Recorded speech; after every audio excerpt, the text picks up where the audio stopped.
तो भारत अभी तक जिस यूरोपियन कंपनी से रेलवेज में इस्तेमाल होने वाले स्टील व्हील्स खरीदता था, अब उसी कंपनी को एक भारतीय कंपनी खरीद चुकी है। जो यूरोप अभी तक अपने आप को भारत से कहीं ज्यादा ऊपर समझता था, आज भारत ने उन्हीं की कंपनीज को खरीद के प्रूव कर दिया है कि अब बड़ा कौन है और छोटा कौन। भारतीय रेलवे पिछले 70 सालों में आत्मनिर्भर तो बन गई, लेकिन इतने सालों बाद भी फोर्ज्ड व्हील्स के लिए मेजर लीग इंपोर्टर बनी रही। जब यूक्रेन भारत को रेलवे व्हील्स नहीं सप्लाई कर पाया, तब मजबूरन हमें चेक रिपब्लिक और चीन से रेलवे के लिए व्हील्स इंपोर्ट करने पड़े, वो भी लाखों की तादाद में। अब देश की सबसे बड़ी रेल व्हील फैक्ट्री चेन्नई में लगने जा रही है, लेकिन साथ ही साथ अब एक भारतीय प्राइवेट कंपनी ने एक यूरोपियन मैन्युफैक्चरर को खरीद के सबको एक बड़ा सरप्राइज दे दिया है। वीडियो में आगे बढ़ने से पहले चैनल को सब्सक्राइब करके बेल आइकन दबा दीजिए, क्योंकि हमें इससे आपका सपोर्ट मिलता है। मेन खबर यह है कि रेलवे के लिए फ्रीट वैगन्स मैन्युफैक्चर करने वाली जुपिटर वैगन्स ने एक चेक रिपब्लिकन कंपनी को 271 करोड़ रुपए में खरीद लिया है।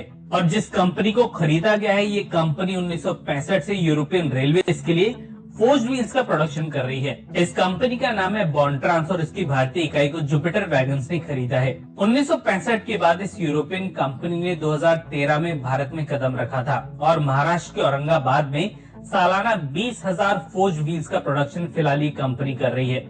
जुपिटर वैगन्स के पास ऑलरेडी भारतीय रेलवे से करीबन 2,500 फ्रीट वैगन्स का ऑर्डर मौजूद है और इस ऑर्डर को पूरा करने के लिए जुपिटर को करीबन 12,000 व्हील्स की जरूरत पड़ेगी। अब क्योंकि इन व्हील्स को इंपोर्ट करने की वजह से जुपिटर को ऑर्डर टाइम से पूरा करने में दिक्कतें आ रही थी, इसलिए इस भारतीय कंपनी को एक रेल व्हील फैक्ट्री और एक टेक्नोलॉजी पार्टनर की जरूरत पड़ी और इन दोनों के लिए जुपिटर ने इस यूरोपियन कंपनी को खरीद लिया। अब इस फैक्ट्री से जुपिटर अपने प्रोडक्शन के लिए व्हील्स प्रोड्यूस कर सकेगी। वैसे चेन्नई की जिस व्हील प्रोडक्शन यूनिट की बात हम आपसे कर रहे हैं, वो प्लांट भी सालाना 2.5 लाख व्हील्स प्रोड्यूस करेगी और इन 2.5 लाख व्हील्स में से करीबन 80,000 व्हील्स भारतीय रेलवे खरीद लेगी और बाकी के बचे 1,70,000 व्हील्स दूसरे देशों की रेलवे को एक्सपोर्ट कर दिए जाएंगे। यूरोपियन कंपनी का एक्विजिशन भले ही काफी छोटा है, लेकिन जुपिटर वैगन्स का कहना है कि आने वाले सालों में ये कंपनी इस यूनिट में करीबन 1,000 करोड़ रुपए निवेश करेगी, जिससे इस प्रोडक्शन यूनिट में व्हील्स का प्रोडक्शन बढ़ाया जा सके।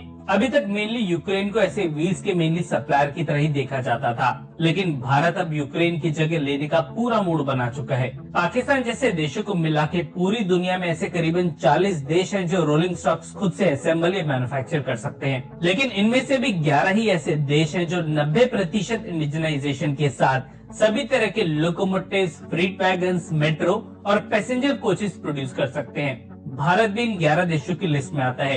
एक रेलवे व्हील को प्रोड्यूस करने की कमी थी और अब वो भी पूरी होने वाली है। फिलहाल वंदे भारत को एक्सपोर्ट करने पे जोरों शोरों से काम किया जा रहा है और ऐसे में भारतीय फैक्ट्रीज पे और प्रेशर आने वाला है। जाहिर तौर पे ऐसे में और रेलवे व्हील्स की जरूरत पड़ेगी और यही वजह है कि अपने प्रोडक्शन को और बढ़ाने के लिए ऐसे कंपोनेंट्स को भी भारत में प्रोड्यूस किया जा रहा है। हमें यहाँ तक सुन चुके हैं तो वीडियो को लाइक करके कमेंट सेक्शन में MII यानी मेक इन इंडिया लिखे बिना मत जाइएगा।